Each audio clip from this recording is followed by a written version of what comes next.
Welcome to the official YouTube channel for the Colin Cowherd Podcast. Go on, hit the subscribe button. There you go, right down there. You want to be among the first to hear my weekly takes, NFL, college football, more, right there.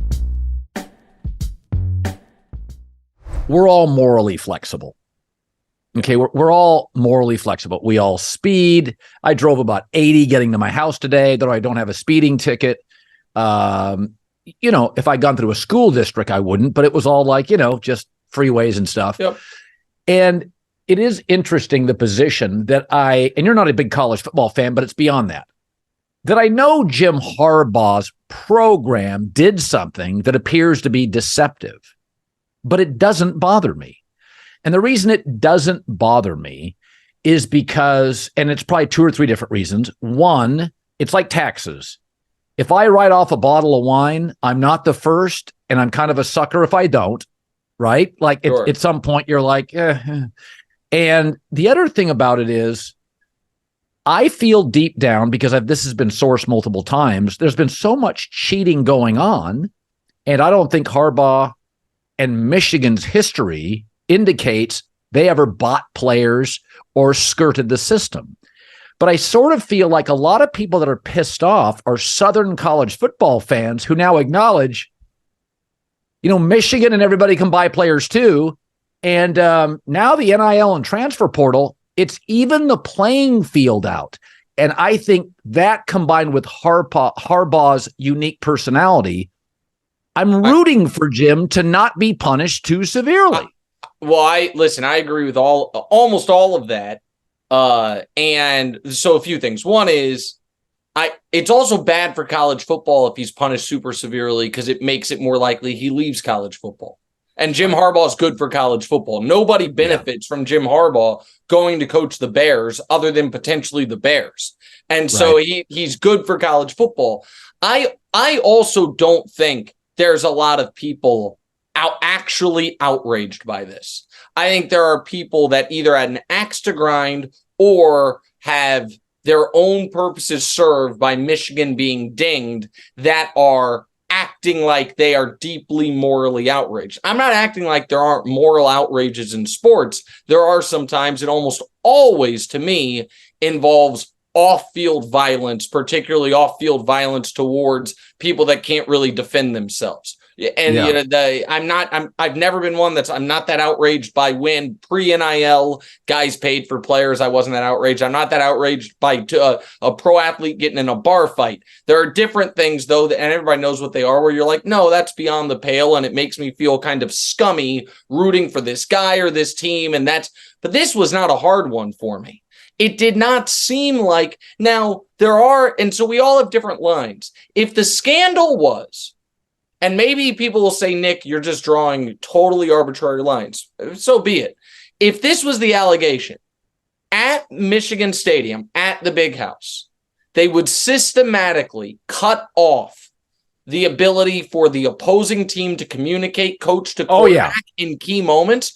I would think that is a massive violation.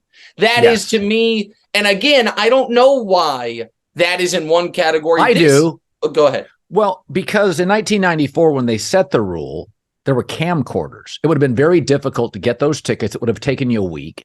And camcorders set up in a room, in an office. People, this is SeatGeek iPhone. Yep, exactly right. It just isn't the same. And it also it felt like whenever there is a system that is built around the assumption there is some level of cheating, that cheating existing doesn't bother me that much. And by that, I mean, the reason college football has four guys' faces on a placard as a sign, and then they change it up, or all these things, is because there is the assumption, as some of our signs might be stolen at some point. Nobody thinks that's not happening ever. So this one didn't. I agree with you on this. This one didn't rise to the level of felony. Now, with that said, what did, I don't want to say bother me, but at least I found a little irritating, was Michigan acting like they are this persecuted,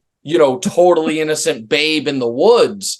and Michigan, I understand in sports, but the Michigan versus everybody and this idea that they have been wronged. I don't think Michigan has been wronged. I don't think they're the victim, but I also don't think they victimized anyone on any substantial level. And I think they're the best college football team in the country. You're right. I don't watch nearly as much as you do, but I watch the biggest games, and I'm very familiar with the teams that are in the argument for the best college football team in the country. And I know Georgia fans are going to be like, we haven't lost in 3 years. Maybe it should be us. I get that. I think Michigan has just can beat you in almost every way. I don't think they're going to beat you 49-45. I understand that, but their defense is too good, in my opinion, to let a game get to 49-45. And so I'm really impressed by them. I'm really impressed by them. And I'll be surprised if Iowa scores 7 points.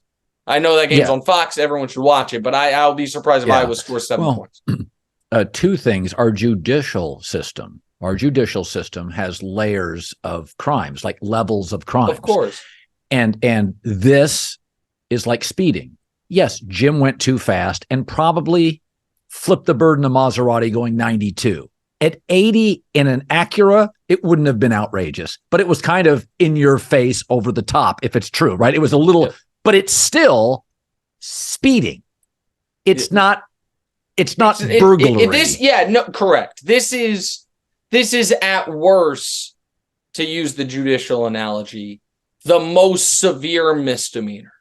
It does not qualify as like the least severe felony. This is at most like walking out of the supermarket and with something in your, doing the self-checkout and being like, oh, I forgot the stuff at the bottom of my cart. I'm sorry. Like, they might even give you a court date for it, but it's not for you. You probably don't need to hire an attorney.